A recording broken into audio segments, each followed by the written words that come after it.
बढ़ते हैं आज के दूसरे एपिसोड की तरफ। राहुल ने प्रीति की तरफ ऐसे देखा जैसे वो उसका मर्डर ही कर देगा। थोड़ी देर बाद उसने अपने दांतों को पीसते हुए अपने हाथों को प्रीति की नाजुक कलाई से हटाने के पहले उसने बस इतना ही कहा, प्ले बेबी प्ले, अब तो ये खेल तुम्हारी मौत तक जारी रहेगा। ऐसा कहते हुए वो बिना टाइम गवाए वहां से चला गया। प्रीति राहुल के गुस्से से भरी नजरें और उसकी बातें सुनकर डर गई, क्योंकि उसे राहुल से ऐसे गुस्से की उम्मीद कभी नहीं थी। वो दीवार से चिपकी रही जब तक कि बाथरूम का दरवाजा बंद नहीं हो गया। वो बेहद थकी सी जमीन पर गिर गई। उसकी आंखों से आंसू छलक पड़े। वो सोचने लगी, आखिर उसने ऐसी गलती कैसे कर दी? क्या वाकई वो गलत थी? ये सब नाटक आखिर क्यों किया उसने राहुल के साथ? क्या यही प्यार था या बस एक झूठी शादी? वो तो सिर्फ अपनी रियल फीलिंग्स को छिपाने के लिए इसे एक बहाने के रूप में यूज करना चाहती थी। जाने क्यों अपनी फीलिंग्स को केवल अपने तक ही रखना चाह रही थी। वो तो उसे प्यार करती थी। वो पिछले 13 वर्षों से उससे प्यार कर रही थी। कभी हिम्मत नहीं हुई या खुद ही उसे पता नहीं चलने दिया। क्या प्यार ऐसा ही होता है? प्यार तो उस खूबसूरत पंछी की तरह होता है जो खुले आसमान में उड़ जरूर सकता है, लेकिन पिंजरे में कैद नहीं रह सकता। फिर आखिर कब तक कैद रह सकता था राहुल के लिए प्रीति का प्यार? वो तो ये सोच रही थी कि अगर वो अपनी फीलिंग्स को छुपाती है तो सब कुछ ठीक हो जाएगा, सब नॉर्मल हो जाएगा। लेकिन वो कभी नहीं जानती थी कि एक रात नशे में वो अपने सबसे डार्क सीक्रेट को ऐसे ही खोलकर रख देगी और राहुल के साथ वो सब कर बैठेगी। आखिर वो भी एक लड़की थी, उसकी भी कुछ फीलिंग्स थी। उसे क्या पता था, एक रात बस यूं ही वो अपने दिल में बसे उस राज को ऐसे ही खोल बैठेगी और अपने आप को राहुल के सामने इतना कमजोर महसूस करेगी। इधर प्रीति राहुल के साथ वो सब कुछ कर चुकी थी जो उसे शायद नहीं करना चाहिए था। उधर 3 दिन के बाद एक प्यार का नगमा है सीरियल क्रू की तरफ से एक फोन कॉल उसे आ ही गया, जिसमें उसे ऑडिशन के लिए इंफॉर्मेशन दी गई थी। फिलहाल उसके लिए अब ये भी जानना मुश्किल था कि क्या ऑडिशन कास्टिंग डायरेक्टर का डिसीजन था या राहुल का रिकमेंडेशन। उस सीरियल में उसका स्क्रीन टाइम रोल ना तो बहुत कम था और ना ही बहुत ज्यादा। वैसे तो अब जो रोल उसे मिलना था वो कोई लीड रोल भी नहीं था, लेकिन साइड रोल जैसा भी नहीं था। लेकिन ये पक्का था कि ये उसके पिछले सभी रोल से 1000 गुना बेटर था। प्रीति ये बात भी अच्छी तरह से जानती थी कि ये रोल उसे एक कॉम्प्रोमाइज के बाद मिला है, इसलिए ऑडिशन तो केवल एक फॉर्मेलिटी थी, क्योंकि ऑडिशन के तुरंत बाद उसने कॉन्ट्रैक्ट भी साइन कर दिया था। 3 दिन बाद प्रीति ऑफिशियली क्रू मेंबर में शामिल हो चुकी थी और सीरियल की शूटिंग भी जल्द ही शुरू हो चुकी थी। इधर कुछ दिनों के बाद राहुल एक नई फिल्म की शूटिंग के लिए लंदन निकल गया था। और फिर वो बुरा दिन भी आया जब लगभग 2 महीने के मैरिड कपल की तरह रहने वाले राहुल और प्रीति अब एक दूसरे से अलग हो चुके थे। 3 महीने बाद एक प्यार का नगमा है सीरियल की शूटिंग पूरी हो गई। शूटिंग के 3 महीने बाद 3 करोड़ रुपए के किराए पर लिया गया बंगला अब छोड़ दिया गया। पूरा क्रू खुशी से झूम उठा। शो के पूरा होने से तो डायरेक्टर सबसे ज्यादा खुश था। उसने अपना फोन उठाया और शहर के सबसे बड़े होटल सितारा ग्रैंड के सबसे ऊपर वाले हॉल को बुक कर लिया, जिसमें उसने अपने पूरे क्रू मेंबर्स को एक बड़ी सी पार्टी देने का प्लान बनाया था। उसी रोज लगभग दोपहर के 3 बजे तक पार्टी वार्टी खत्म हो चुकी थी। टेक्निकल टीम अपने सारे टेक्निकल इक्विपमेंट्स पैक करने में बिजी थे और सभी आर्टिस्ट अपने चेहरे से मेकअप हटाने में बिजी हो चुके थे। उसी रात को टीम डिनर का भी प्लान किया गया था। अपनी नई फिल्म की शूटिंग को लेकर राहुल इन दिनों लंदन में ही था।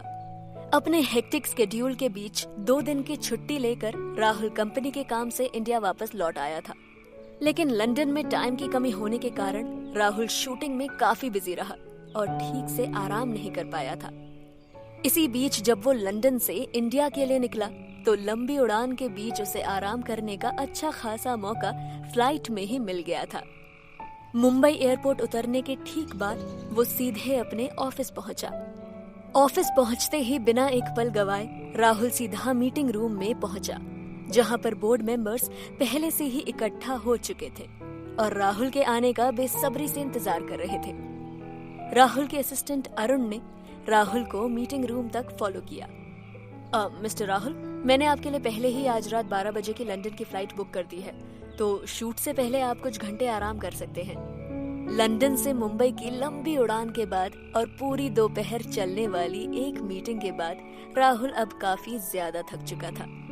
जब उसका असिस्टेंट अरुण अपनी कोई रिपोर्ट पढ़कर उसे सुना रहा था, उसी दौरान राहुल ने अपने जेब से फोन निकाला और एक नजर फोन की स्क्रीन देखने के बाद जैसे ही वो अपना फोन लॉक करने वाला था, उसके स्क्रीन पर एक मैसेज आया। राहुल ने हड़बड़ी में उस मैसेज पर क्लिक किया। उस पर लिखा था कि एक प्यार का नगमा है का फिल्मांकन पूरा हो चुका है और साथ ही ये भी लिखा था कि सितारा ग्रैंड होटल में आज रात 8 बजे एक डिनर पार्टी के लिए उसे इनवाइट किया गया है। मैसेज में आगे लिखा था कि यदि आपके पास समय हो तो वो वहां जरूर आए। राहुल ने अपने चेहरे को गंभीरता से उठाने से पहले लगभग 5 सेकंड के लिए मैसेज को फिर से दोबारा पढ़ा। इधर असिस्टेंट ने रिपोर्ट की फाइल पढ़कर राहुल की तरफ बढ़ाई। राहुल ने रिपोर्ट की फाइल हाथ में पकड़ते हुए अपने असिस्टेंट को एक ऐसा लुक दिया जैसे उसने उस रिपोर्ट को एक्सेप्ट कर लिया है। राहुल का असिस्टेंट अरुण वर्षों से उसके लिए काम कर रहा था, इसलिए वो अपने बॉस के अलग अलग मूड से अच्छी तरह से परिचित था। वो जानता था राहुल इन दिनों किसी वजह से थोड़ा परेशान सा है। वो जानता था उसके बॉस की लाइफ में कुछ अजीब चल रहा है जिसे वो किसी से शेयर नहीं कर पा रहे हैं। सर, आपकी फ्लाइट में अभी 6 घंटे बाकी हैं।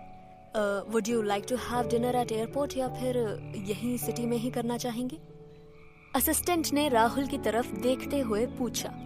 नहीं, एयरपोर्ट पर नहीं, यहीं सिटी में ही कहीं करते हैं। राहुल ने गंभीरता से जवाब दिया और इससे पहले कि उसका असिस्टेंट कुछ और पूछ पाता, उसने आगे कहा, होटल सितारा ग्रैंड चलते हैं, book the seat now. Hotel Sitara grand में जब राहुल और उसके असिस्टेंट ने अपना डिनर खत्म किया तो लगभग रात के 8:30 बज चुके थे। बिल का पेमेंट करने के बाद वो दोनों मेन गेट से बाहर निकल ही रहे थे कि अचानक से राहुल के पैर रुक गए। तो अरुण ने पूछा, सर, एनीथिंग रॉन्ग? नथिंग। तुम कार में चलो, मुझे यहाँ ऊपर थोड़ा काम है, तुम चलो। Okay sir. ये कहकर अरुण कार की पार्किंग की तरफ चला गया। लिफ्ट की ओर मुड़ने से पहले राहुल कुछ और सेकंड के लिए मेन गेट पर खड़ा रहा। हालांकि ये बात उसे अच्छी तरह से पता थी कि एक प्यार का नगमा है कि क्रू मेंबर्स में प्रीति स्वाभाविक रूप से डिनर में टीम के साथ शामिल होगी। इधर डिनर पार्टी में पहुंचने के पहले प्रीति ने बहुत जल्दबाजी में नहाकर अपने कपड़े चेंज किए थे। उसके बाल भी कुछ इस तरह से नजर आ रहे थे जैसे वो उन्हें अच्छे से संभाल भी नहीं पाई थी और हल्का सा मेकअप करके वो होटल तक पहुंची थी। हालांकि वो इतनी खूबसूरत थी कि उसे कभी बहुत ज्यादा मेकअप करने की जरूरत ही नहीं पड़ी। इतनी हड़बड़ी के बाद भी उसे पार्टी में पहुंचने में देर हो चुकी थी। जब तक वो पार्टी में पहुंची, उसने देखा कि सीरियल के डायरेक्टर विक्रम बत्रा पहले से ही स्टेज पर मौजूद थे और क्राउड का वेलकम कर रहे थे। पार्टी में मौजूद सभी का ध्यान डायरेक्टर विक्रम बत्रा की तरफ था। ब्लू कलर के ब्लेजर में वो चमक रहे थे। उन्होंने काफी महंगा वाइन का ग्लास हाथ में पकड़ा हुआ था। क्योंकि सभी का ध्यान विक्रम बत्रा की तरफ था, इसलिए किसी ने भी प्रीति को देरी से आते हुए अब तक नोटिस नहीं किया था। वो भी चुपचाप जाकर भीड़ में खड़ी हो गई। डायरेक्टर विक्रम बत्रा के छोटे से स्पीच के बाद आखिरकार डिनर पार्टी शुरू की गई। क्योंकि ये एक सोशलाइजिंग और फिल्म नगरी की पार्टी थी, तो जाहिर सी बात है पार्टी में ड्रिंक्स भी शामिल थे। प्रीति इंडस्ट्री में एक जानी मानी पर्सनालिटी भले ही नहीं थी, लेकिन उसका सुंदर चेहरा, परफेक्ट फिगर, अच्छी पर्सनालिटी और क्यूटनेस उसे भीड़ में भी चमकने की अनुमति दे देती थी। और वो खुद भी पूरी तरह से इस इंडस्ट्री में अपने आप को लगभग फिट समझती थी। हालांकि प्रीति पार्टी में देर से पहुंची थी, इसलिए वो बिना किसी देरी के सभी को हाय हेलो करते हुए आगे की तरफ बढ़ रही थी। उसे बहुत जोरों की भूख भी लग रही थी। वो बिना किसी हिचकिचाहट के अपनी मैनेजर रिया को डाइनिंग एरिया में लेकर आई, और जब तक वो एक चेयर पर बैठी, उसके हाथ में थमी प्लेट खाने से पूरी तरह से भर चुकी थी। थोड़ी देर बाद अचानक बैंक्वेट हॉल में बिल्कुल खामोशी सी छा गई। भीड़ के साथ साथ प्रीति ने भी एक्साइटमेंट में अपना सर उठाकर इधर उधर देखा तो सभी लोग अपना डिनर करने में बिजी थे। प्रीति ने वापस ध्यान अपनी प्लेट की तरफ किया और डिनर में बिजी हो गई कि तभी उसकी नजर अचानक भीड़ में खड़े उस शख्स की ओर गई जिस पर सारी भीड़ की नजर भी थी। वो कोई और नहीं, वो राहुल था। आगे क्या हुआ जानने के लिए सुनते रहे तेरी होने लगी हो बांसुरी के साथ, सिर्फ पॉकेट एफएम पर।